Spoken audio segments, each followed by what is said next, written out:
देखिए इंग्लिश में शब्द है आपका एक्सपेंडिचर, EXPENDITURE एक्सपेंडिचर। तो इस वीडियो में एक्सपेंडिचर को हिंदी में क्या बोलते हैं और इंग्लिश में क्या अर्थ और मतलब होता है, दोनों में जानेंगे। एग्जाम्पल से सेंटेंसेस में यूज करके अच्छी तरह से समझेंगे।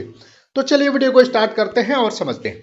सबसे पहले हम हिंदी में समझते हैं, फिर इंग्लिश में समझते हैं, फिर एग्जाम्पल देखते हैं। एक्सपेंडिचर का मतलब होता है खर्च किए गए रुपये पैसे की मात्रा को हम एक्सपेंडिचर बोलते हैं। आपने जो अमाउंट खर्च किया है किसी काम के लिए, किसी चीज के लिए जो खर्च हुआ है, वो पूरे खर्च को, टोटल एक्सपेंसेस को हम बोलते हैं एक्सपेंडिचर। मतलब खर्च करने की क्रिया या प्रक्रिया को भी एक्सपेंडिचर बोलते हैं।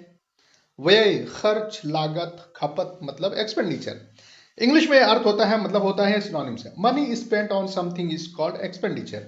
एक्सपेंस, कॉस्ट, आउटले, डिसबर्समेंट, पे आउट, स्पेंडिंग एंड इटीसी। मतलब और भी इंग्लिश में इसके सिनोनिम्स हो सकते हैं एक्सपेंडिचर के। एग्जांपल से सेंटेंसेस में समझते हैं। जैसे बोलेंगे आम बोलचाल में तो इस तरह से शब्द को प्रयोग करेंगे, is there any kind of personal expenditure you have done.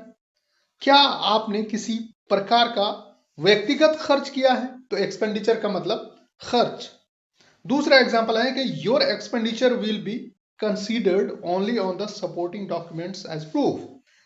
सबूत के तौर पर सहायक दस्तावेजों पर ही आपका खर्च माना जाएगा, कंसीडर किया जाएगा।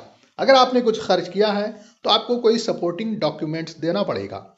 मतलब कि कुछ बिल है, बिल वगैरह देना पड़ेगा, होटल के या कुछ और जो वहां पर आपने खर्च किया है उसका बिल देना पड़ेगा। ठीक है, तुमने अपने एक्सपेंडिचर शब्द को हिंदी इंग्लिश में एग्जाम्पल के साथ में अच्छी तरह से समझ लिया है। Thanks for watching educare desk.